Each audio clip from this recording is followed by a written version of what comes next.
The last time my daughter told me she loved me, she was standing on a sunlit deck overlooking the ocean.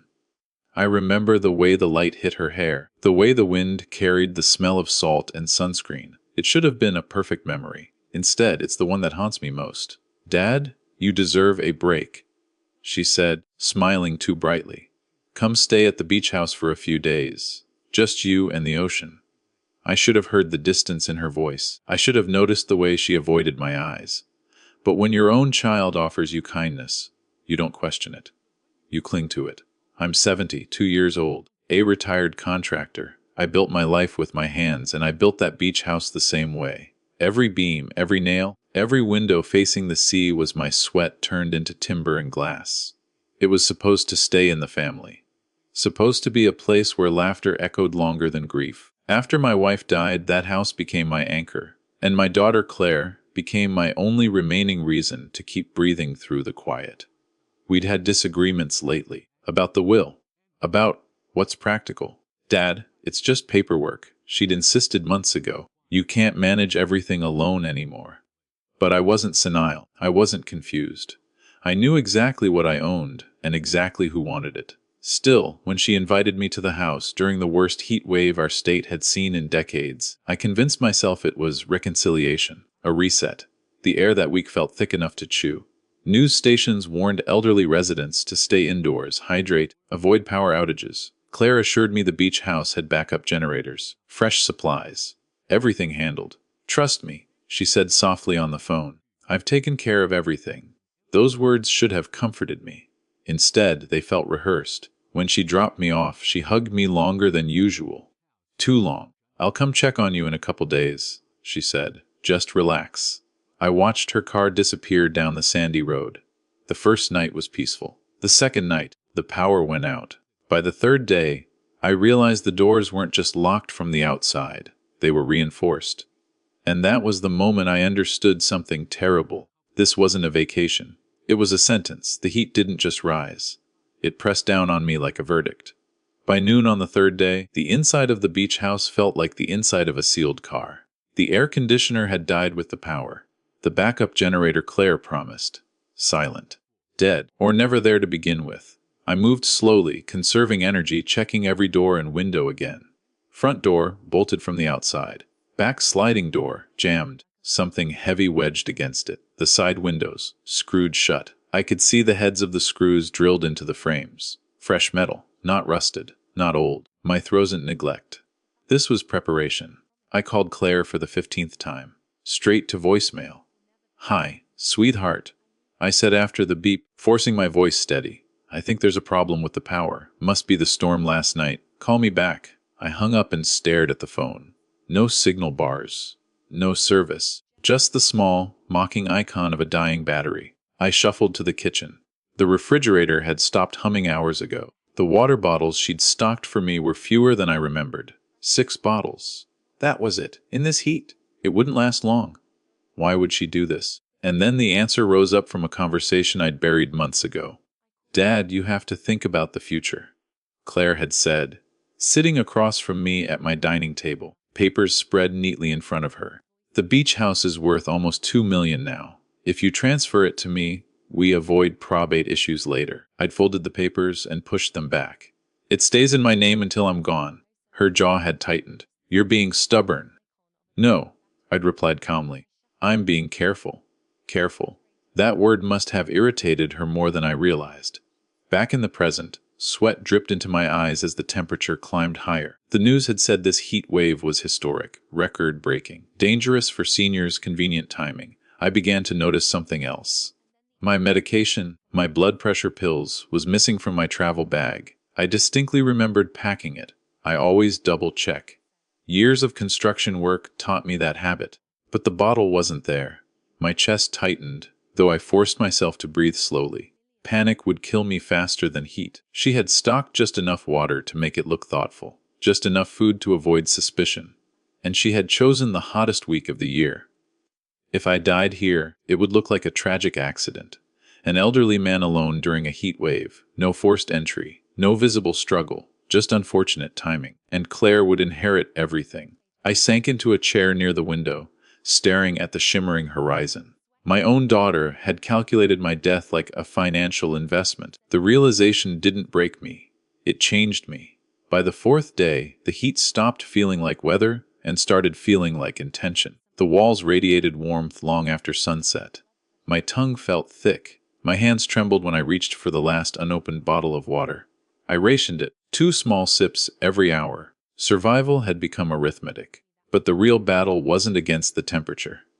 It was against the voice in my head that kept whispering, "She wouldn't do this, not Claire." I raised her alone after her mother died. I sat through dance recitals and parent-teacher conferences. I co-signed her first car loan. I paid off her credit card debt when she cried at my kitchen table 3 years ago. "Dad, I'll fix it," she'd said then, mascara running.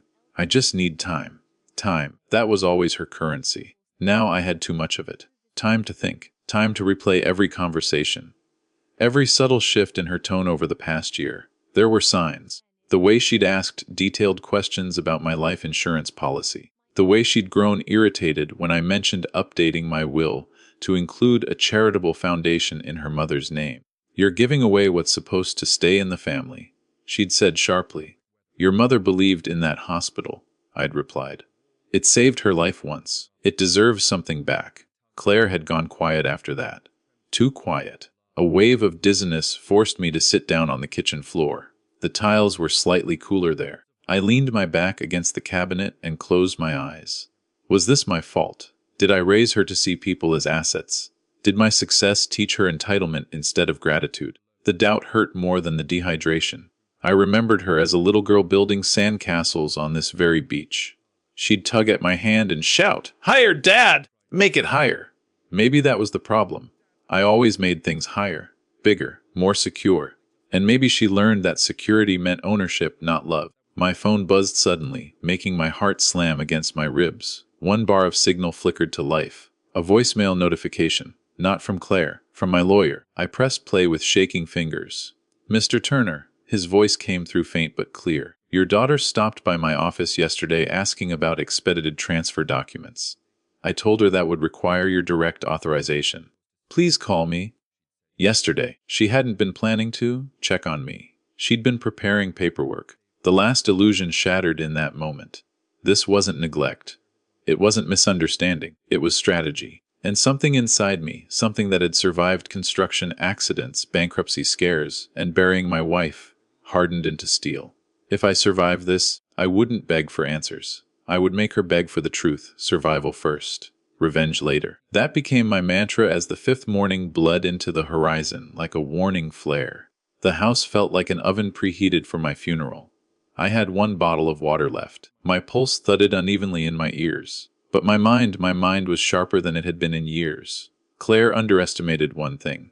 She forgot who built this house. I didn't just design it for beauty. I designed it for storms, for structural stress, for contingencies. Years ago, after a hurricane nearly flattened the neighboring properties, I installed a manual crawlspace access beneath the pantry floor. It wasn't in the official blueprints.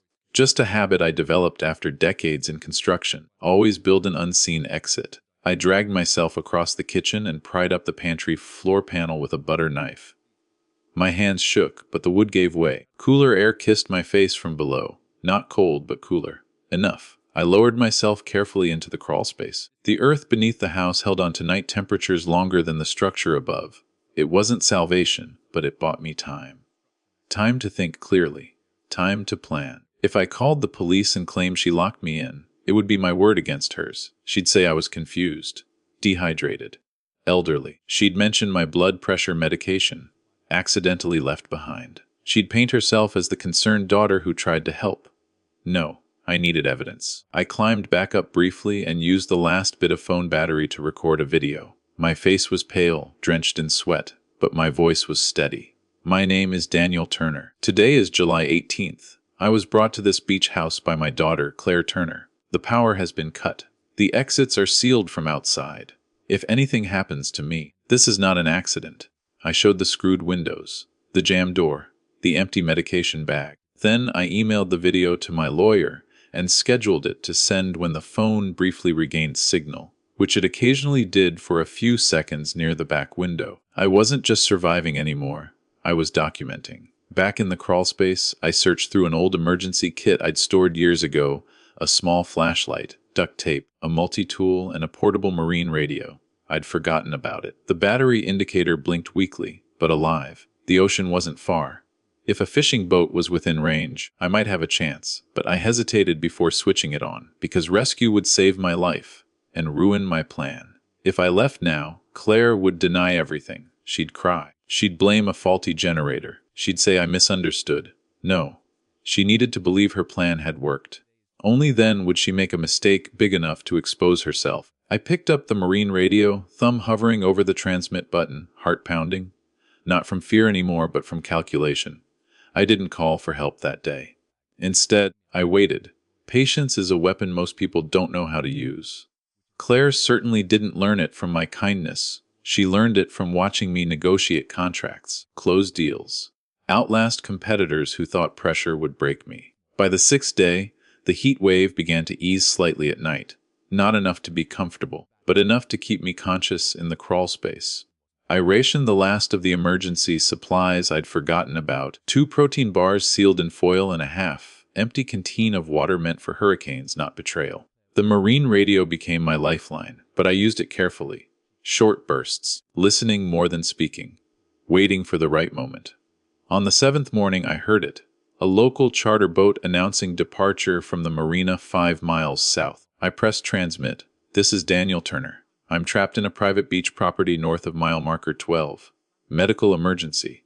Requesting immediate assistance. Silence, then static, then a voice. Repeat that, sir.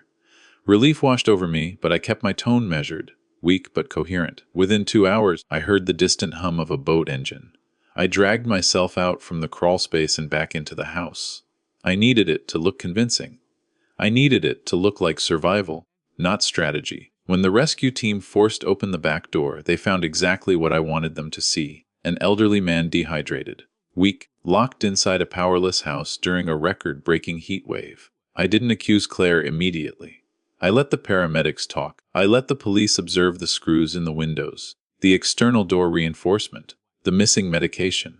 Did you lock yourself in? One officer asked gently. I looked at him, tired, confused, hurt. Why would I do that? That question lingered in the room like smoke. At the hospital, while IV fluids cooled my blood and monitors beeped steadily, I made 2 phone calls. The first was to my lawyer. Activate the contingency, I told him. Silence. Then a sharp inhale. Are you certain? I've never been more certain. The second call was to Claire. She answered on the 3rd ring, breathless. Dad. Oh my God. I was just about to check on you. The heat's been terrible. I know. I interrupted softly. They found me. Her silence was microscopic, but I heard it. Found you? She repeated. Yes, I said. The doors were sealed. Claire. Another pause. Longer this time. That's impossible, she said carefully. I closed my eyes and let my voice crack just enough. We'll talk soon. I hung up before she could recover. Because here's what Claire didn't know. 3 months ago, after her unusual interest in property transfers, I updated my will again. Not to cut her out, not yet, but to include a clause.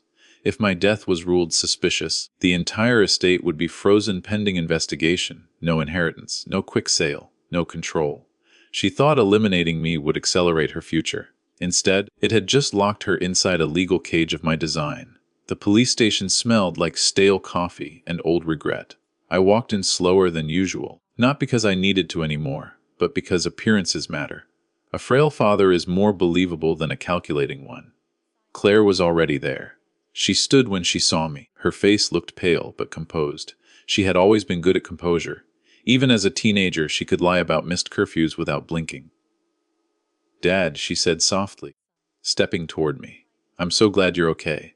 Her voice trembled at exactly the right places. I looked at her for a long moment before speaking. I almost wasn't. The detectives guided us into a small interview room. Neutral walls, 1 table, 2 chairs. Claire sat across from me like we were negotiating dinner plans instead of attempted murder. One officer placed printed photographs on the table. Hardware store stills, timestamps, clear as daylight. Ms. Turner, he said evenly. Can you explain these purchases? Claire glanced at them briefly, not startled, just calculating. That was for renovations, she replied smoothly. Dade's beach house is old. I was fixing loose fittings. In the middle of a heat wave. The officer asked. She shrugged lightly. Timing wasn't ideal. I almost admired her nerve. Then they showed her the close-up industrial door braces. Exterior-grade window screws, not decorative items, not casual fixes. Her jaw tightened just for a fraction of a second. I leaned forward slowly, meeting her eyes. You told me to trust you, I said quietly. She held my gaze, and for the first time since this began, I saw something slip through the cracks. Not guilt. Fear. Dad, she said carefully, lowering her voice, you were confused. The generator must have failed. You always overreact when you're stressed. There it was, the narrative she planned to sell, the fragile old man, the unreliable memory, the tragic misunderstanding. But she didn't know about the video I recorded, the time-stamped file sent to my lawyer, the audio log I made describing every detail before I used the radio. And she certainly didn't know about the second contingency. The officer cleared his throat. We also retrieved phone records. Ms. Turner, you contacted your father's attorney requesting expedited property transfer documents while he was unreachable. Claire's composure cracked. Not dramatically, just enough. Her fingers tightened around the edge of the table. I was being proactive. She snapped. He's 72! Someone has to plan ahead.